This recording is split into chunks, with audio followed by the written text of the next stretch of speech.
I literally did all of this by myself, without a designer, without getting into code, without writing a single line of it, just a prompt. And now I'm going to show you exactly how you can do it as well with a tool called Claude Design. Let's get into it. You have to go to claude.ai/design. When you get into a project, you'll see a chat on the left and your designs show up in real time on the right. This is all I did. I did all of these designs without a designer. I can add comments, inline, change anything I want. All this happens in real time. The idea is you would never need to get into Adobe or Figma for any design work. I'm going to show you 4 ways of doing this. What if you have nothing? Let's start from scratch. We have nothing. Create a project called Auth Demo. Create for us a authentication flow. Do a login, a sign up, or forgot password, and create proper header state, something every app needs. We'll see how quickly Claude Design can put it together. I give it a prompt. It started working right away. I'm giving it a tiny bit of specification, but not too much. I want to see what it does by itself. Now, it does take a couple minutes to see some of the results. We'll fast forward to right when we start seeing the results pop up.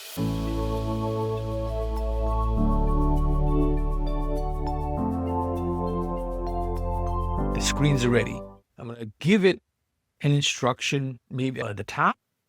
I leave a comment or put it right in the chat on the left side. I'm going to see if I can have it give me a different approach, maybe a lighter theme, more rounded corners, a warmer palette. Let's try that. That's my instruction. All right, let's put in a tweak. Now, I don't know if you can notice this from the video itself.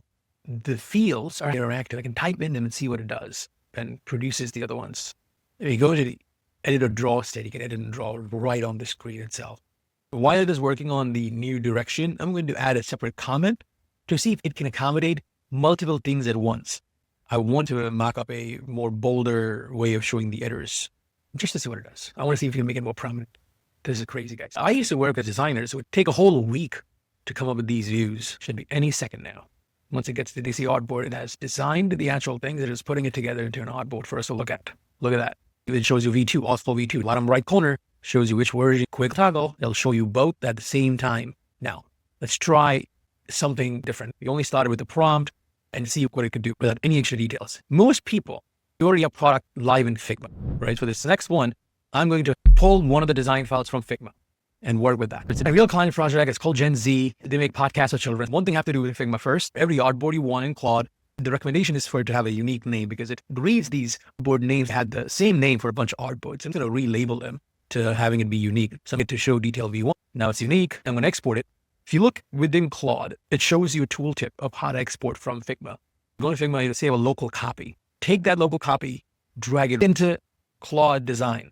It's going to ask you a pop-up because it wants to know whether you want to bring in all the designs or just the specific artboards. You could do either or. I prefer to do the entire one because I wanted to understand how the rest of the app is designed, what the rest of the assets are, so it can read all of that and then create what I wanted to create or change what I wanted to create. Now, that does eat a lot more tokens. For Gen Z, the client had a couple issues that they wanted me to address. There's duplicate photos on one of the screens in the top half. The photo for the actual podcast itself shows a couple of times. They want us to see if we can do something about that in terms of design. The second one, and an info icon isn't clear enough. So I'm going to have Claude redo the top half of a screen. The entire screen, just the top half. I wanted to give me 2 versions for what this top half could look like. One option with just an illustration, and the second option, a little colorful grid. And then I wanted to also create a tooltip, design it, keep it short, keep it friendly, keep it on brand. While it's doing this, you are free to look at the actual HTML. It's nothing there right now. It's just still going through the motions of figuring it out. It's a real podcast app. Find the podcast where you listen to it if you have kids.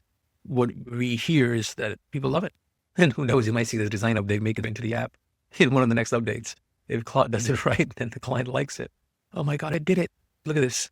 This is on brand. If you go into the app, it is pretty on brand. The illustration that it came up with, how it decided to place these characters, what the content is about. This is a grid that I asked for. It's playful and it's on brand. It's friendly. It's kid friendly.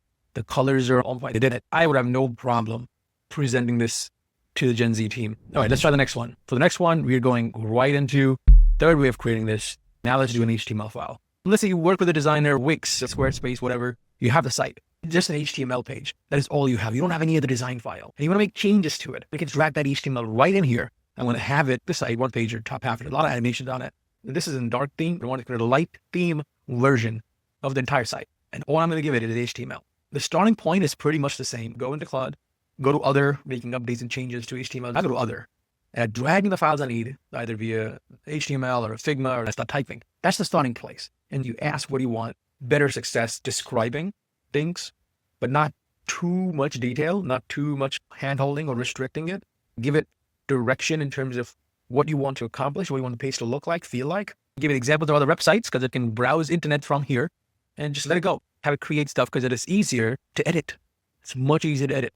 With our old design process with the designers, it used to take a lot longer to go through versions. So for this one, I'm having it create a daytime version of the site because right now the black version feels a little too stark. Let's see what it does. So you see, it didn't touch the animation, but it was able to flip over the entire thing and work off of that. If you remember the start of this video, I showed you a 7 artboard version of it, which it then finished creating the rest of the entire site the right way, the right animation.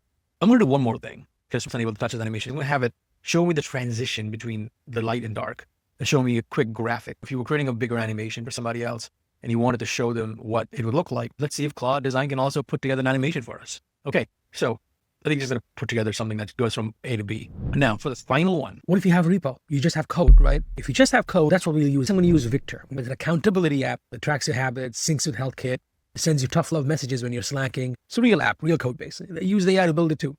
I'm naming the project Victor. I'm connecting it to GitHub. When you connect it, you give it access to either all of your repos or repos that you are going to use within Claude Design.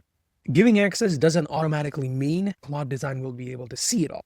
I'm giving it the link to the repo and the prompt of what I wanted to do with it. Once it has the link, it'll go look for that within your hub access and it'll look for it. It stumbles upon itself. It doesn't find it. Pay attention to the prompt I gave it. I wanted to create a design system first, pay attention to the documents, the existing code, the variables, the typography, the button styles, and make it into a system because I want to use Claude Design for all design needs for this project. So it needs to have a system first. Once it has a system, I wanted to make me a leaderboard within the app, show me 2 versions. I wanted to pull the exact hex codes from the code so that it can function as the design solution. It's off to work.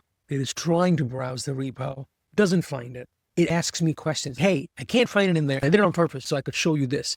It'll ask you questions. It'll make an assumption like, hey, it doesn't look like you have a code base in there.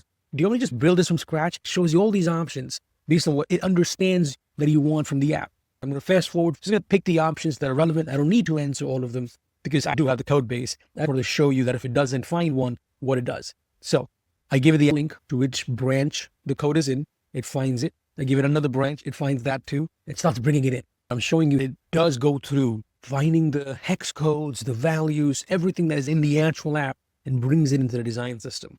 And it talks out loud to show you what it has pulled in. Now, if any of these things don't seem correct, you're free to jump in and say the design system doesn't seem right or something else doesn't seem right. You can't interrupt it. It will make mistakes. It'll make assumptions. It has pulled the button styles, the fonts, the colors from the actual code. Now you're going to give it a few minutes. I think we're close to getting the leaderboard. It can go back and forth within minutes. If you notice, the one on the left, the one on the right, they both look the same. They're both on brand though. Bottom right corner feature that I'm going to start showing you right here, tweaks. Instead of giving me versions, they gave me this little set of toggles. Any design, if you ask it to show you versions of things, it might give you these toggles relevant to your design. Your toggles that you see are not going to be the same as what I'm seeing. These ones are relevant to my app. The toggle is about, I can barely read it. I'm sure you can read it either. It says tough language, light, medium, or something else. So how tough I want the words to be. And I can toggle those. I can toggle the rank of the person connected to the screen I asked it to make. I can change the specific color. So the toggles it may give you, it just said, I think what you really want is the language to play with the language and the rank. So I'll just toggle for those. What I would do at this point, have it go back to this drawing board, keep one of these and say, with the second one, go back to the drawing board. I love this product, but it's only 5-7 days old. I'll be doing you a disservice if I didn't tell you what's not there yet. 2 things. First, collaboration. I can't really collaborate right. There's no multiplayer and there's no shared cursors like Figma has. There's also no teammate commenting real time and all that stuff, right? Figma wins there. Second, it can get really expensive. Testing this product burned a big chunk of my tokens in the budget I had set up. So just on a single design file. If you're planning on living in this tool day in, day out, let me warn you, it's going to cost a lot. Hopefully these things get better with time. But right now, it designs % of very normal things right away. If you're looking for really avant-garde designs, find specific examples of what you like and let's bring those in, then you can point to and have it work off of those.